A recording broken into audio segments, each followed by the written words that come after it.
Sorry I couldn't be here this morning, but per Maddie Probus's request, I will sing you our little morning song. Good morning, sunshine. Hello, how you been? We'll sing more tomorrow, but today if we need to get out our packets, we need to look at 11.5, which is matrix powers and walks. I'm going to let you, before you do too much of the homework, I want you to read the packet, look at that section, make sure you look at their examples. But we're just going to go over the notes, so make sure that you have the notes. But please go back and read, take a look, like I said, at their examples because they have a few other things that, might explain it a little differently. But what this says is let G be a graph with vertices V1, V2 to Vm. So you can have any number of vertices as always. Let A be the adjacency matrix for G. Then the element Aij in element A sub n is the number of walks of length n from Vi to Vj. So we'll talk more about this when we write it, but basically if you have A to the first, you're going to have walks of length 1. If you have A to the second, you're going to have walks of length 2. A to the third, walks of length 4, or excuse me, A to the third, walks of length 3, A to the 4, walks of length 4, so on, so on, so on. Okay, so example 1, how many walks of length 2 are there from V1 to V3? Walks of length 2 means you're covering 2 edges to get from V1 to V3. So you could just start guessing and checking. I want to go from V1 to V3. I could go here. That's 2 edges. I could go here. And you could keep playing around. The question is, when do I know that I found them all? How do I know? What if I do walks of length 3, which there's a lot more, or walks of length 4? It gets really confusing. So there is a mathematical way to determine. First thing you want to do is draw the adjacency matrix. The adjacency matrix is basically what we've been doing. There's 4 vertices, so you want to list the 4 vertices. And then you just want to count the number of edges from V1 to V1. There are 0 loops, so that's a 0. V1 to V2 is 1. V1 to V3, oh, there's none of those. V1 to V4 is 2. And so on. I'm going to go ahead and fill the rest of this in. I think you're all okay with that. We've been doing that most of the chapter. So there's my adjacency matrix, which also tells me the walks of length 1. But this says walks of length 2. So what I'm going to do is I'm going to square that matrix. Now if you go back to your packet and look, you'll see that they actually square it by hand. I've shown you how to multiply matrices by hand, but I've also shown you how to do it in your calculator, so that's what we're going to do. I've already put this in, so you can go back and play with this later, but you know how to edit a matrix. Put in a 4 by 4, type in all the matrices, second quit, A, and I'm going to square it. So that gives me a new matrix.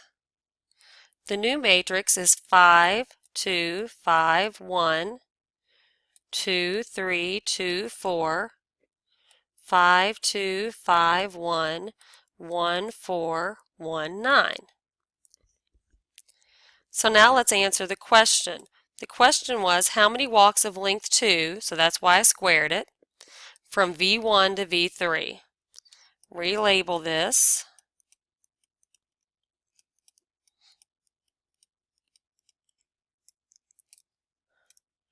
V1 to V3, there are 5 walks.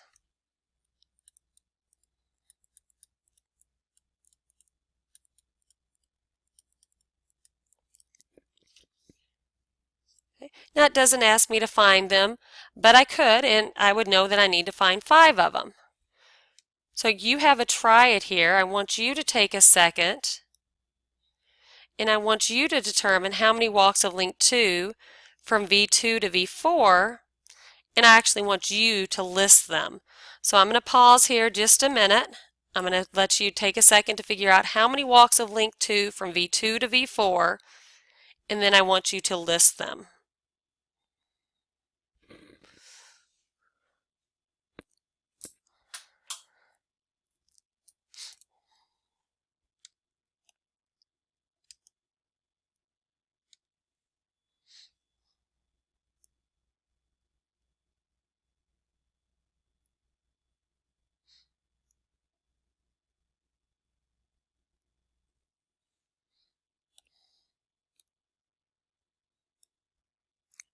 I'm going to move on. Hopefully you had enough time, but if not, let me show you what we got.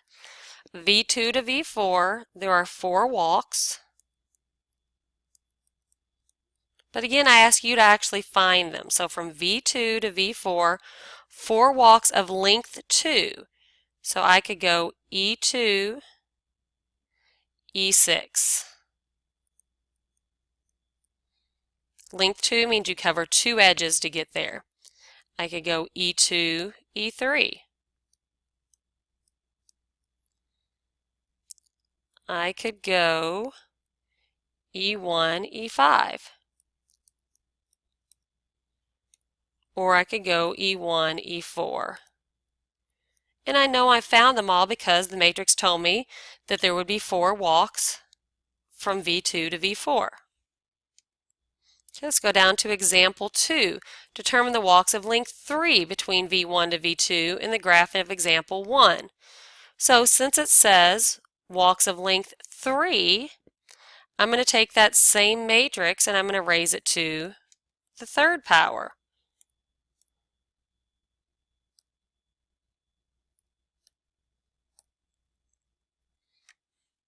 Notice my numbers are getting bigger and bigger, so I wouldn't want to do this for too many lengths or it might get a little out of control, but it's possible.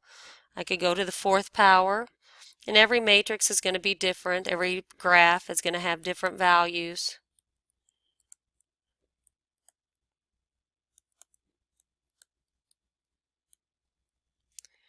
Okay, now that I have my matrix, V1 to V2 would be V1 to V2.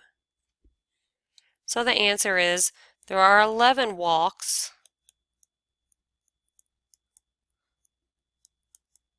of length 3 from V1 to V2. So again, I'm going to pause just a second. How many walks of length 3 between V1 to itself? And then I'm going to make you, of course, list them again. So look at the matrix, then go to the graph, determine how many walks of length 3 there are from V1 to itself, and then list them.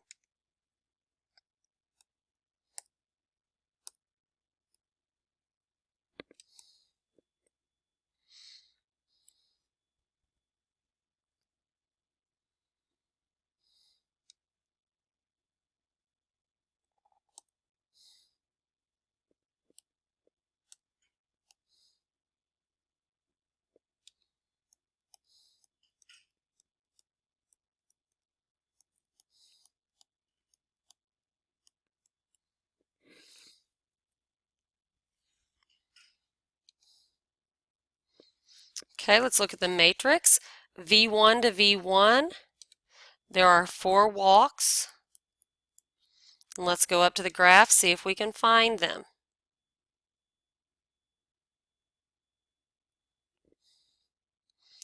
This is length 3, so I can go E5, E7, E1.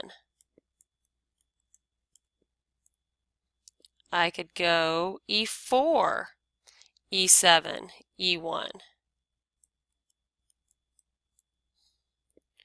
Then maybe I'm tired of going that way, I can go the other way. So I can go E1, E7, E5. Or I could go E1, E7, E4. And it told me I would find 4, so I know I'm finished. There aren't any more walks of length 4 on that graph. Okay. So again, go back, read the packet, make sure that you're clear on everything in there. I'll be glad to answer any more questions tomorrow. I will also be here this afternoon if you need to come by and ask any questions. In your packet, you need to do page 690, 1 through 12 all.